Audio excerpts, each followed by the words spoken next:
Salam sejahtera bagi semua saudara-saudari dalam Tuhan. Di tengah masa pandemi yang berkepanjangan, yang kemungkinan mengauskan iman dan harapan kita, kami dari Yasperin ingin menguatkan anak-anak Allah dengan program Firman Tuhan di tengah pandemi. Dalam keadaan seperti saat ini, kita memerlukan firman Dia yang menopang segala yang ada dengan firman-Nya yang penuh kekuasaan.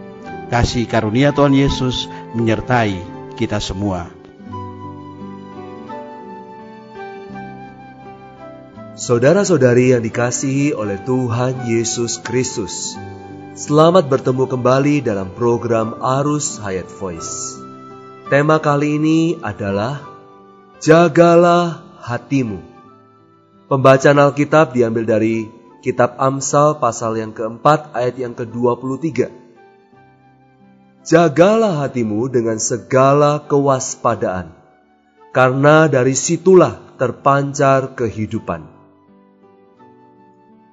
Saudara-saudari yang terkasih, menurut Alkitab, hati adalah perpaduan antara hati nurani yang ada di dalam roh kita dengan akal budi yang ada di dalam jiwa kita. Roh manusia adalah organ untuk berkontak dengan Allah, berkomunikasi dengan Allah, mengenal kehendak Allah.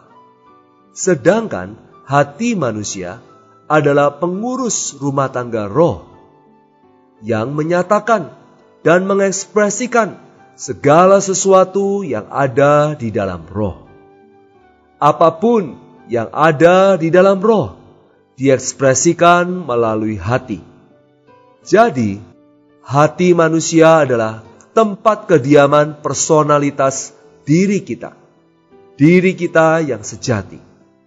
Karena hati adalah satu mata rantai yang menghubungkan roh dengan jiwa, maka hati juga dianggap sebagai aku yang sebenarnya. Amsal pasal 4 ayat 23 berkata bahwa kita perlu menjaga hati kita, bahkan menjaganya dengan segala kewaspadaan. Mengapa kita perlu demikian menjaganya? Karena dari dalam hati manusialah terpancar kehidupan. Buah yang kita lihat pada seseorang itu sepenuhnya dihasilkan dari hati. Hati adalah diri kita yang sebenarnya. Matius pasal 12 ayat 34-35 berkata, "Hai kamu keturunan ular berbisa, bagaimanakah kamu dapat mengucapkan hal-hal yang baik, sedangkan kamu sendiri jahat? Karena yang diucapkan mulut meluap dari hati. Orang yang baik mengeluarkan hal-hal yang baik dari perbendaharaannya yang baik. Dan orang yang jahat mengeluarkan hal-hal yang jahat dari perbendaharaannya yang jahat." Tuhan Yesus berkata bahwa apa yang diucapkan oleh mulut meluap dari hati. Karena hati adalah diri seseorang. Karena itu, orang yang baik mengeluarkan hal-hal yang baik dari perbendaharaannya yang baik, yaitu hatinya yang baik. Dan orang yang jahat mengeluarkan hal-hal yang jahat dari perbendaharaannya yang jahat. Jadi, dosa dan kejahatan yang dilakukan oleh orang berdosa terbit dari dalam hatinya. Lagi pula Tuhan Yesus dalam Matius pasal 15 ayat 18-19 menegaskan, "Tetapi apa yang keluar dari mulut berasal dari hati, dan itulah yang menajiskan orang. Karena dari hati manusialah timbul segala pikiran jahat, pembunuhan, perzinahan, percabulan, pencurian, kesaksian palsu, dan hujat. Apa yang keluar dari hati, itulah yang menajiskan orang. Karena hati manusia najis adanya." Manusia menurut 1 Tesalonika 5 ayat 23 tersusun dari roh dan jiwa dan tubuh. Pada waktu dilahirkan kembali, Allah hanya mengaruniakan satu roh dan satu hati yang baru kepada kita. Yeskiel pasal 36 ayat 26 berkata, kamu akan kuberikan hati yang baru dan roh yang baru di dalam batinmu. Dan aku akan menjauhkan dari tubuhmu hati yang keras dan kuberikan kepadamu hati yang taat. Saudara-saudari, mengapa Allah tidak memberikan satu jiwa yang baru kepada kita? Malahan Allah mengaruniakan kepada kita satu roh yang baru dengan menghidupkan dan memulihkan daya guna roh kita yang mati. Dengan tujuan supaya kita dapat berkomunikasi dengan Allah.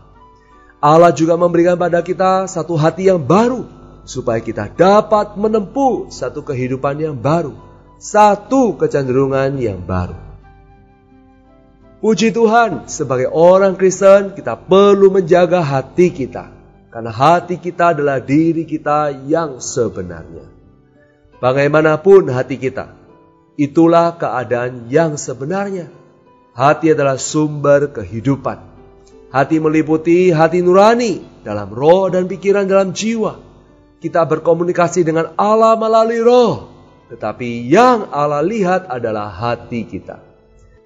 Alkitab memberitahukan pada kita bagaimana kita dapat beroleh selamat, yaitu dengan percaya dalam hati kita. Bagaimana kita mengasihi dan melayani Allah hari ini? Kita harus melayani dan mengasihi Dia dengan sepenuh hatiku, segenap jiwaku dan segenap kekuatanku. Siapakah yang diberkati Allah? Yaitu mereka yang murni hatinya. Apakah yang akan dihakimi pada masa yang akan datang? Allah akan menghakimi perkara-perkara tersembunyi yang ada di dalam hati manusia. Oleh sebab itu penulis Amsal berkata, jagalah hatimu dengan segala kewaspadaan, karena dari situlah terpancar kehidupan. Semoga Tuhan merahmati kita, dapat menjaga hati kita setiap hari sampai Kau datang kembali. Mari kita berdoa. Tuhan Yesus, terima kasih karena Engkau telah menjauhkan hati yang keras dan memberikan hati yang baru di dalamku. Aku rindu setiap hari aku boleh bersandar anugerah-Mu, menjaga hatiku dengan segala kewaspadaan, karena dari situlah terpancar kehidupan. Tuhan Yesus, aku serahkan hatiku, biarlah Engkau boleh berumah di dalam hatiku. Engkau boleh meraja di dalam hatiku. Di dalam nama Tuhan Yesus, aku berdoa dan mengucap syukur. Amin. Demikianlah firman Tuhan, sampai bertemu di kesempatan berikutnya. Kasih karunia Tuhan Yesus Kristus menyertai kita. Amin.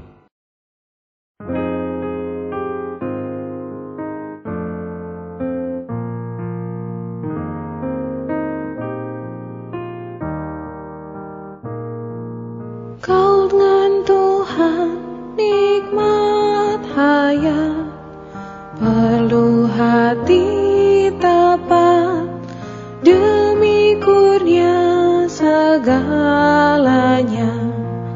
Kami berbahagia, perlu hati polos murni, angan tulus bening, pahami kehendak suci, takwa pun layani. Perlu hati mengasihi, emosi penuh kasih, cari Tuhan segenap hati, tak terebut yang lain.